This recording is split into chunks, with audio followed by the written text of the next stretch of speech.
This channel does not promote any violent, harmful, or illegal activities. All content provided by this channel is meant for an educational purpose only. এই মুহূর্তে খবর পাচ্ছি বেলদাতে বেপরোয়া গাড়ির ধাক্কায় ৩ বন্ধুর মৃত্যু হয়েছে। ১৬ নম্বর জাতীয় সড়কে ২ মোটরবাইকে ধাক্কা বেপরোয়া গাড়ির।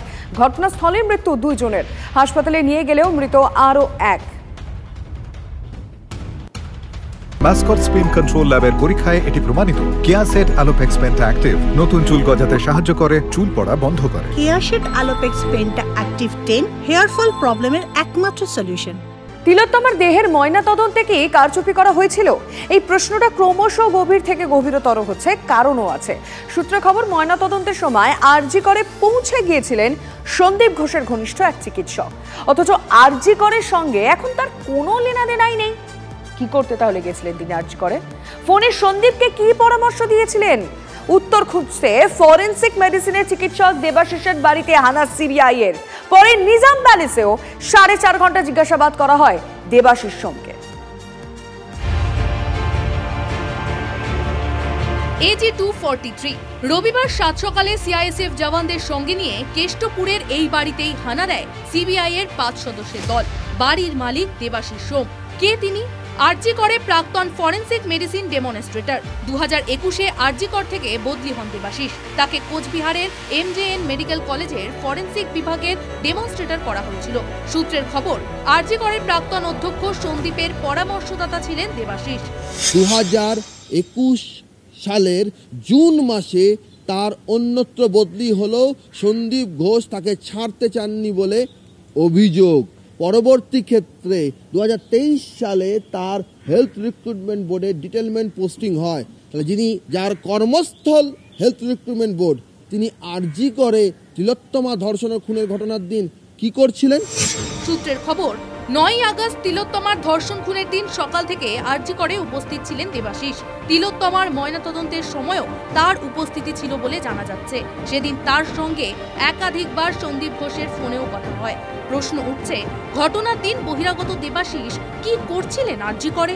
সব থেকে বড় প্রমাণ যে ওনার আরজি করে এখন পোস্টিং নেই, উনি অনেক আগে ট্রান্সফার হয়ে গেছেন। তা আরজি করে উনি কি করছেন এবং এখনো উনি আরজি করে যুক্ত, এইটা একদম পরিষ্কার সবার সামনে চোখে। যেদিন মর্গে পিএম হয় ওই মেয়েটি, উনি সেদিন মর্গে কি করছিলেন, আমি এই প্রশ্নটাই তুলেছিলাম। ম্যাক্সিমাম প্রিন্সিপালের সঙ্গে সেদিন ওনার কথা হয়েছে, আর উনি টাইমটাও বলেছেন। উনি নিজে কনফেস করছেন কি সেদিন প্রিন্সিপাল ওনাকে অনেকবার ফোন করেছে এবং প্রিন্সিপালের সঙ্গে ওনার অনেকবার, তো এমন কি রহস্য ছিল দেবাশিস সময়, উনি তো ওখানকার নয় এখন, যে এতবার ওনার সঙ্গে সেদিন কমিউনিকেশন করা হয়েছে। এমন তো নয় কি উনি প্রমাণ নষ্ট করে দিয়েছেন। দেখুন, উনি ফরেনসিকের লোক করতে। ডাক্তার সোমের বাড়িতে সিবিআই তদন্ত করছে বা রেড করছে বলা ভালো।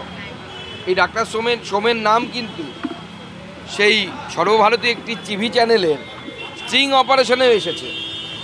আরজি করেরই মহিলা ডাক্তার, যিনি পোস্টমর্টম টিমের অংশ ছিলেন, তিনি ডক্টর সোমের নাম বলেছেন। কারণ তারা বসে একসাথে মিটিং করে, এবং এই ডক্টর সোম হচ্ছে ডক্টর ঘোষের মুখ্য বুদ্ধিদাতা বা উপদেষ্টা বলা ভালো। তো সবাই মিলেই ডুববে। আরজি করের আর্থিক দুর্নীতি নিয়ে যে অভিযোগ করেছেন আক্তার আলী, তাতে দেবাশিসের নাম রয়েছে। অভিযোগ, হাসপাতালে নানা বেআইনি কাজ এবং আর্থিক নয়ছয়ের সঙ্গে যুক্ত তিনি। পুলিশ স্বাস্থ্য ভবনে অভিযোগ জানিয়ে কোনো লাভ না হওয়ায় হাইকোর্টের দ্বারস্থ হন আক্তার। মামলা সিবিআই এর হাতে তুলে দেয় হাইকোর্ট। সেই সূত্রেই রবিতে সোমের বাড়িতে সিবিআই হানা। উনি ডক্টর সন্দীপ ঘোষের ডান হাত ছিলেন, উনি ফরেনসিক মেডিসিনে স্কিলে নেগেটিভ একটা কাজ করেছেন। কি করেছেন? ওনার দায়িত্ব ছিল স্টুডেন্টদেরকে পড়াবার, কিন্তু ডক্টর সন্দীপ ঘোষের ক্রাইমে উনি পর্দা ঢাকতেন উনি যে দুর্নীতিগুলো করতেন। ভালো ডক্টর হিসাবেই জানতাম, কিন্তু এরকম একটা ঘটনায় জড়িয়ে যাবে সেটা কল্পনা করা যায় না। ভালো ডাক্তার হিসেবেই জানতাম, এইটুকুই। এই যে দুর্নীতির সঙ্গে যোগ, না এইটা কল্পনাই বললাম তো, কল্পনাই করতে পারছি না যে এটা কেউ হলো কি কেন। সত্যি কল্পনাতীত, সবটাই রহস্যে মোড়া। বিশেষ করে তিলোত্তমার ময়না তদন্ত ঘিরে যখন সন্দেহ বাঁধতে শুরু করেছে, জটায়ু থাকলে নিশ্চয়ই বলতেন হাইলি সাসপিসিয়াস। সৌরভ দত্ত, রঞ্জিত ধরের রিপোর্ট, TV9 বাংলা। আগামীকাল নবান্ন অভিযানের দিনই ইউজিসি নেট পরীক্ষার্থীদের নির্বিঘ্নে সেন্টারে পৌঁছে দিতে তৎপর পুলিশ। রাস্তায় পর্যাপ্ত ব্যবস্থা থাকবে, আশ্বাস কলকাতা পুলিশের।